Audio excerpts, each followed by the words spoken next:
Hello everyone, this is Jitendra और आप सभी का स्वागत है मेरे यूट्यूब चैनल कॉमर्स की दुनिया में। गाइस, आज के इस वीडियो में हम सभी बात करने वाले हैं यूज़र्स ऑफ अकाउंटिंग की। सो गाइस, चलिए देखिए बोर्ड पर आप और समझिएगा। Users of accounting basically two types के यूज़र्स हैं। एक तो इंटरनल यूज़र्स और दूसरे होते हैं एक्सटर्नल यूज़र्स। इंटरनल यूज़र्स वे यूज़र्स हैं जो किसी कंपनी, फर्म, पार्टनरशिप के अंदर रह कर के काम करने वाले हैं। साथ ही साथ एक्सटर्नल यूज़र्स वो हैं जिन पर इंटरनल यूज़र्स टिके हैं। बात करें सामान्यतः तो इंटरनल यूज़र्स में आते हैं मैनेजमेंट आएगा, कंपनी का मैनेजमेंट, फर्म का मैनेजमेंट, पार्टनरशिप का मैनेजमेंट, जिसके भी हाथ में हो। फिर उस कंपनी, फर्म, पार्टनरशिप में काम करने वाले एम्प्लॉइज़ और साथ ही साथ उनके ऑनर्स।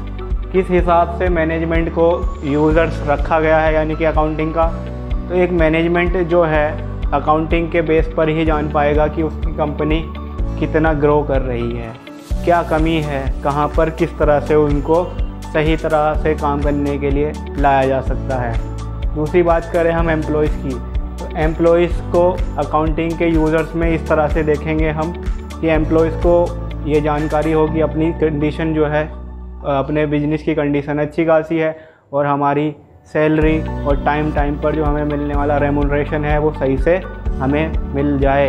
इसके लिए क्या है, अकाउंटिंग होना बहुत ज़रूरी है। अदरवाइज़ काम तो होगा लेकिन ये नहीं पता चल पाएगा कि कंडीशन किस तरह की है। ठीक, बात करें ऑनर्स के हिसाब से, तो ऑनर के रूप में अगर यूज़र्स ऑफ अकाउंटिंग देखी जाए तो एक ऑनर तो भाई सबसे बड़ी चीज़ हो गई। उसको तो अपना पूरा का पूरा सिस्टम की जानकारी होनी ज़रूरी है और उस हिसाब से ऑनर्स के लिए भी अकाउंटिंग यूज़र्स के रूप में देखी जा सकती है।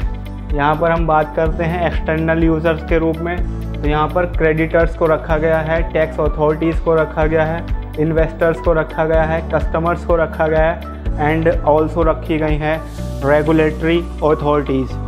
क्रेडिटर्स को एक्सटर्नल यूज़र्स में रखने का कारण क्या है भाई, इंटरनली तो हम मजबूत हैं लेकिन हमें बाहर से भी मजबूत होना होगा। और ये जानकारी कब मिलेगी, जब हमें ये पता होगा कि कंपनी, फर्म या किसी भी पार्टनरशिप में हमारे बाहर के जो लोग हैं या फिर हमारा बाहर का कितना हमें पैसा देना है, उनको ही हम क्रेडिटर्स के रूप में देखते हैं।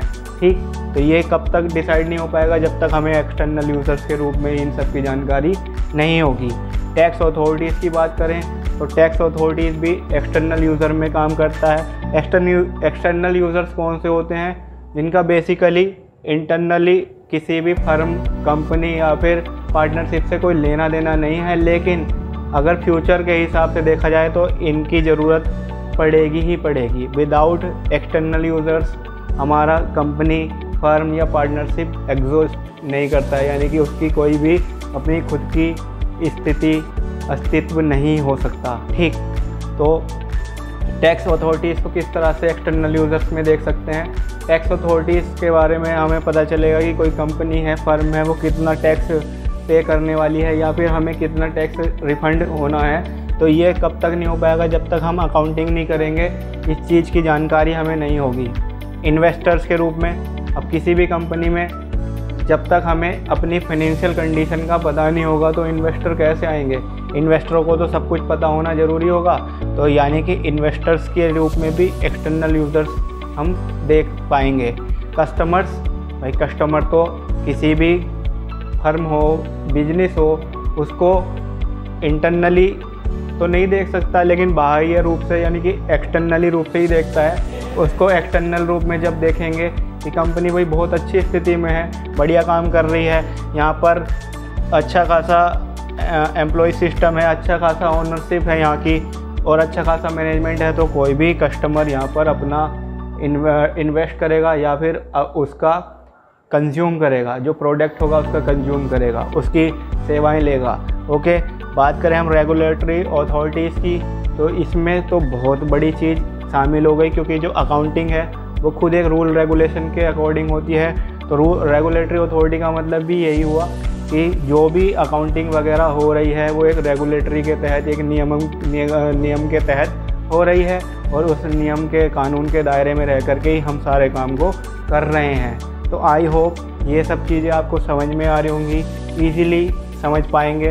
इंटरनल यानी कि जो हमारे आंतरिक रूप से जो हमें सपोर्ट करने वाला सिस्टम है, और एक्सटर्नली जो हमें बाहर रूप से सपोर्ट करने वाला सिस्टम है, और इन दोनों को मिला करके हम इस किसी भी कंपनी, फर्म या फिर पार्टनरशिप का एक पूरा स्ट्रक्चर देख सकते हैं। ओके, आई होप आपको ये वीडियो पसंद आई हो। अगर आपको ये वीडियो अच्छी लगी हो तो इसे लाइक, शेयर और चैनल को सब्सक्राइब करना मत भूलिएगा। Thank you so much.